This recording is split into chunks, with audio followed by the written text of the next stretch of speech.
tengah upaya transisi energi ini sendiri, tapi di satu sisi juga tetap mungkin bisa mempertahankan kinerja begitu ya untuk Pertamina upstream-nya begitu. Kita ketahui juga bahwa porsi dari upstream ini kan merupakan salah satu yang terbesar begitu Pak untuk pendapatan Pertamina Holding secara keseluruhan begitu. Seperti apa akhirnya strategi dari Pertamina begitu untuk tetap menjaga kinerjanya di tengah satu sisi upaya transisi yang terus berjalan? Ya, sesuai dengan target pemerintah bahwa Pertamina kan, atau Indonesia memiliki target produksi 1 juta barel ya tahun 2030. Tentu kita akan upayakan mencapai target tersebut dengan meningkatkan produksi hulu, setiap saat. Saat ini memang, di Indonesia, eee, cenderung menurun produksinya. Oleh sebab itu Pertamina juga terus mencari blok migas di luar negeri yang tentunya sudah siap produksi, sehingga nanti crude-nya itu akan terus dikirim ke Indonesia.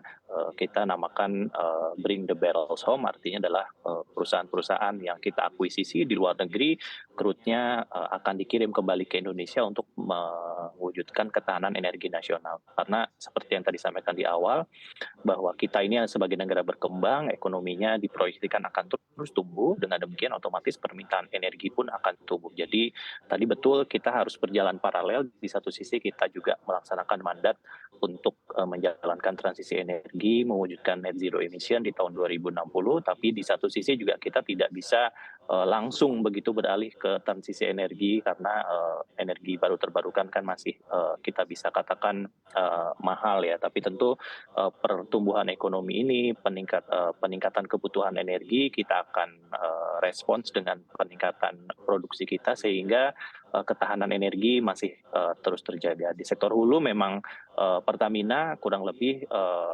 porsinya itu 60% produksi minyak nasional, sehingga proporsinya masih yang terbesar, dan untuk mencapai target 1 juta barel di 2030 kita akan terus meningkatkan produksi. Oke, baik Pak Fajar. Tapi tadi mungkin bisa disebutkan begitu ya, tadi kan disebutkan bahwa memang, saat ini dari sisi upstream juga tengah mencari blok-blok migas baru begitu di, negara-negara lain begitu. Nah, ini seperti apa memang, negara mana yang menjadi tujuan dan sebetulnya kenapa harus mencari ke negara lain begitu Pak? Di tengah kita ketahui juga masih banyak blok migas di Indonesia yang, masih, bisa dieksplorasi ke depannya, Pak Fajar.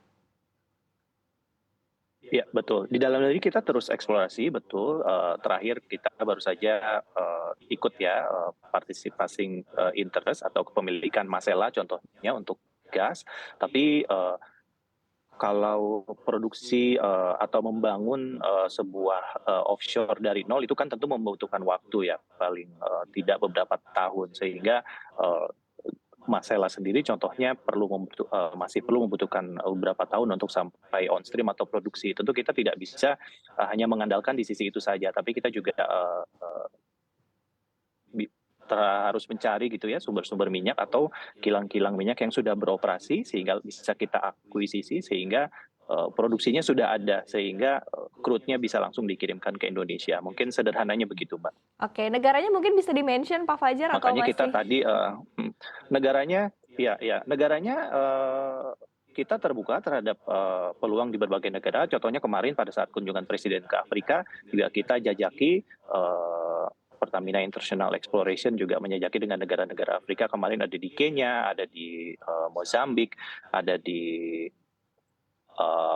Afrika Selatan. Jadi memang kita cari blok-blok migas yang kira-kira bisa kita akuisisi, termasuk di Algier yang sudah kita perpanjang tahun ini kontraknya, blok migas di sana, sehingga crude-nya bisa dibawa ke Indonesia. Oke, baik. Nah, kemudian masih berbicara terkait dengan, dari sisi hulu begitu. Tadi Anda juga menyebutkan bahwa dengan kenaikan harga minyak dunia yang ada saat ini tentu akan, di satu sisi akan menguntungkan begitu untuk Pertamina, hulunya sendiri. Nah, tapi, prediksi mungkin sudah ada perkiraan begitu ya dengan kenaikan harga minyak yang saat ini, kemarin juga sempat menyentuh di, 94, dolar Amerika Serikat per barel. Seperti apa nanti persentase untuk revenue dari Pertamina di sisi upstream ini akan meningkat begitu, Pak Fajar? Ya, untuk persentase mungkin belum belum bisa kami sampaikan, karena memang harga minyak ini kan volatilnya cukup tinggi ya, artinya memang berubah dari waktu ke waktu. Tapi tentu dengan pangsa 60% produksi minyak nasional, tentu memang kita harapkan keuntungan ya untuk Pertamina di sektor hulu, Oke, gitu Mbak Ina. baik baik baik, Pak Fajar. Kemudian kalau misalnya kita lihat, terakhir begitu ya, berbicara terkait dengan masa transisi, banyak yang menyebutkan bahwa sebetulnya transisi, salah satu sumber energi yang mungkin bisa diandalkan di tengah transisi ini adalah gas begitu. Dari Pertamina sendiri strateginya seperti apa, Pak Fajar? Ya, gas juga merupakan salah satu prioritas di era transisi energi ya, karena Indonesia memiliki sumber daya yang melimpah dalam hal gas. Makanya kemarin join juga kepemilikan di Blok Masela, artinya kita eksplorasi gas di situ.